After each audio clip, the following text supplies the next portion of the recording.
contando histórias, velório e enterro do falecido com quase acidente. Fica até o final que você vai saber o desfecho dessa história lá no final.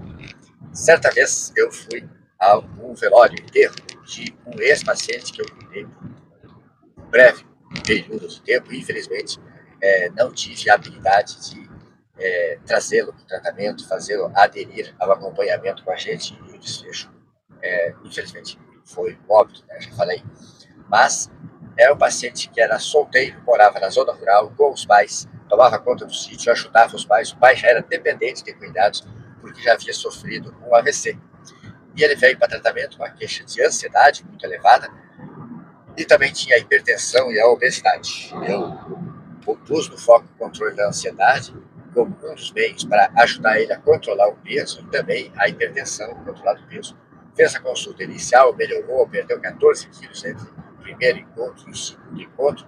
Adiante ele veio, teve dificuldade de dar seguimento, ele não compreendeu muito que teria que pagar as consultas cada vez que viesse ao mesmo modelo. Quando a gente leva o carro, né, para manutenção, a gente vai pagar as revisões, todas as consultas do médico também são remuneradas. Mas, enfim, infelizmente ele não deu seguimento. Depois eu acabei atendendo a mãe dele, que entrou numa crise emocional quando ele se casou, contraiu uma companheira, foi morar com eles no sítio. Não conseguimos contornar a situação com a mãe dele. A mãe dele acabou indo morar na cidade, contrataram cuidadora junto com o pai, e ele ficou no sítio morando com a companheira, mas também trabalhava nos sítios vizinhos. O sítio era pequeno, acredito que não oferecia toda a renda que eles precisavam. E, certa feita, eu trato de outros familiares, chegou a minha notícia que ele tinha falecido repentinamente. Mas o que aconteceu? Um acidente. Caiu da moto, morreu. Morte acidental, que tristeza. E aí, essa amiga, essa familiar estava muito abalada. Eu combinei com ela que iria no dia seguinte, no horário de enterro, para estar lá. Viajei, cheguei lá, não encontrei mais a minha amiga, ela ficou tão abalada que não foi para casa. Só conhecia a mãe do falecido lá, né, que estava bastante consternada. Assisti as despedidas todas, a oração lá do padre, e já ficou uma situação difícil que, na hora de sair da capela mortuária, já foi um pouco difícil tirar o caixão pela porta, que era um pouco estreita.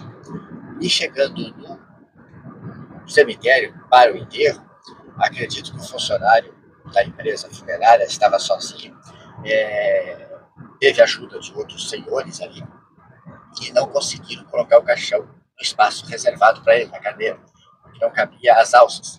Então, eu vi, dessa hora eu orei para que não acontecesse o desfecho ruim. O quase acidente seria esse.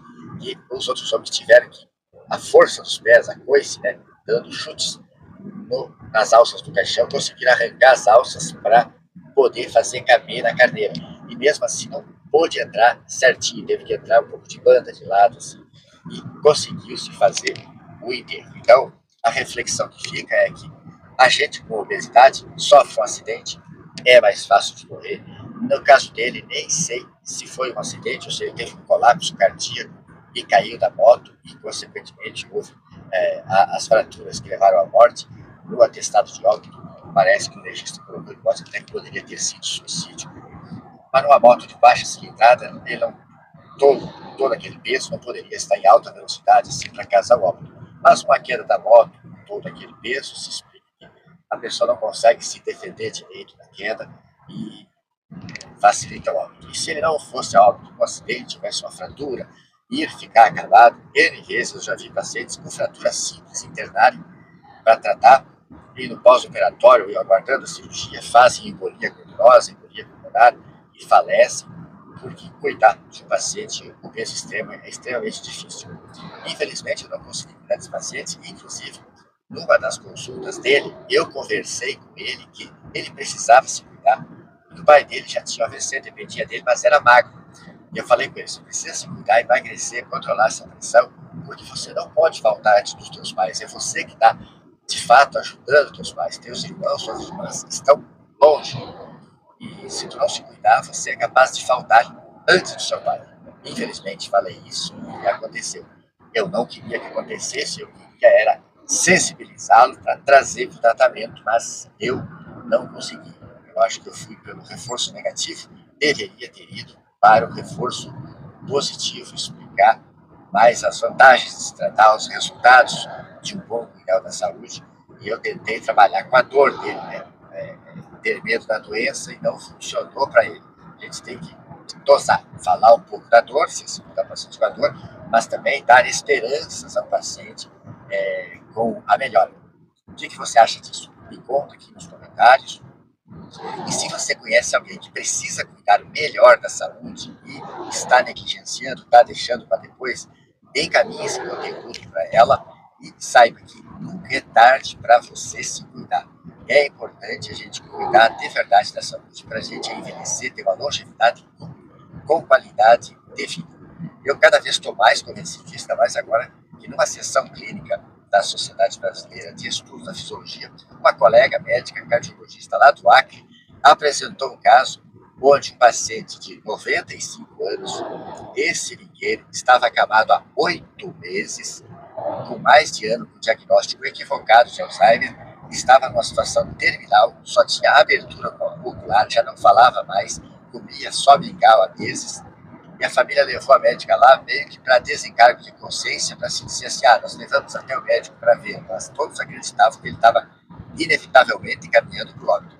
Essa colega interviu sem interná-lo, fez soroterapia em casa, várias vitaminas, nutrientes, aminoácidos, anti-inflamatórios, fez a reposição hormonal, que ele estava em falência de tireoide e adrenal, fez nutrição com alimentos hiperproteicos, e esse paciente em 3 semanas levantou da cama, já pôde sentar, com 1 mês já estava caminhando, ficando em pé, em setembro de julho, em setembro já estava bem mais ativo, em dezembro estava ganho de musculatura, ganhou peso, feliz, conversando, sorridente, sem qualquer sinal de Alzheimer.